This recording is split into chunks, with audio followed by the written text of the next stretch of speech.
Okay, natural capsule holding, ये दिनेशन जी का सवाल है। और इनका सवाल है 1000 शेयर हैं, 402 रुपए के हिसाब से लंबी अवधि के लिए है। और इनका सवाल है कि क्या औसत करना चाहिए, एवरेज करना चाहिए? 402।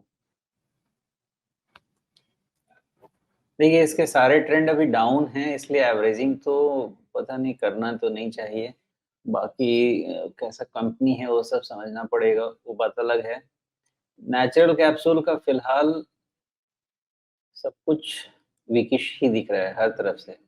इसमें प्रॉब्लम क्या है अगर अभी 350 ना, लॉन्ग टर्म को अगर समझा जाए तो 270 280 90 को भी रूल आउट नहीं किया जा सकता अगर इसके लॉन्ग टर्म के स्ट्रक्चर को समझा जाए तो। ओके, कंसोलिडेशन में है विथ डाउनवर्ड बायस।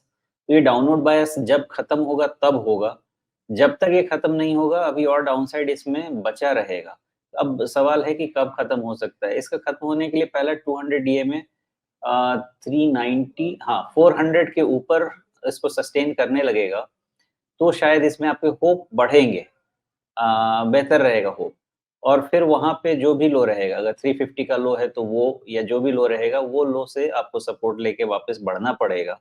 फिलहाल इसमें ट्रेंड थोड़ा-सा डिसीजन नहीं लिया जा सकता है, क्योंकि अभी भी लॉन्ग टर्म ट्रेंड पे कंफर्मेशन नहीं है। अगर यही सवाल आपका मेरे पास आता जब ये anywhere in the range of 290 275 रहता तो शायद जवाब दूसरा हो सकता था, because in that case correction पूरा होने की तरफ जाता था।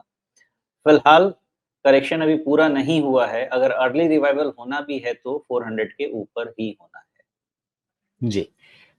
लेकिन सोमेश, बहुत छोटी कंपनी है ये, और शायद कोई एक नीश प्रोडक्ट लेकर के या नीश सेगमेंट लेकर के ये कुछ काम कर रही होगी।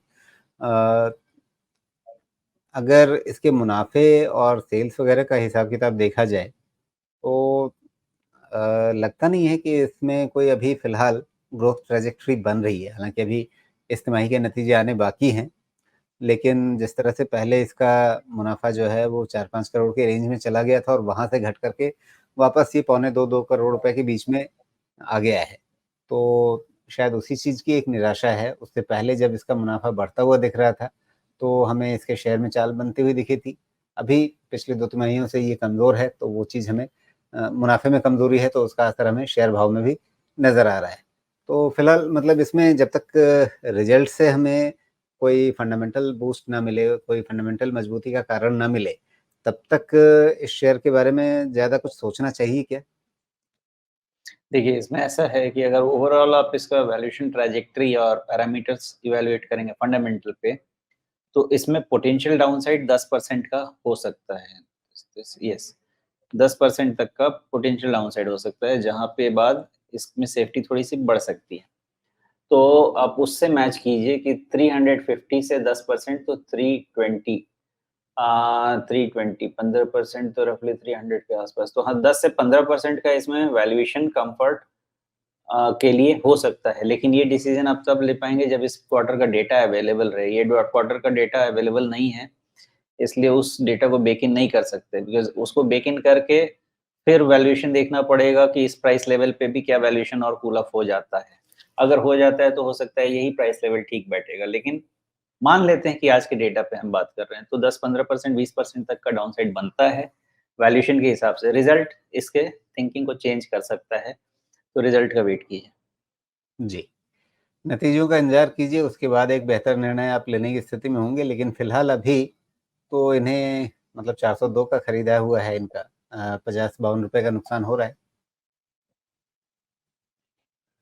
देखिए, अगर नुकसान हो भी रहा है तो आपके प्राइस आने के लिए इसको 400 के ऊपर सस्टेन करना ही होगा। उसके पहले तो आपके प्राइस आने की कोई भी जल्दबाज़ी इसको नहीं है।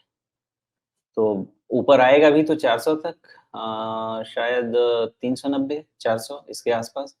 फिर देखेंगे उसके बाद क्या हो जी। सकता है। मतलब अभी जो अच्छी संभावनाएँ हैं, उसमें भी आपका खरीद भाव लौटेगा। फ़िलहाल अभी यही कहानी इसमें बनती हुई दिख रही है।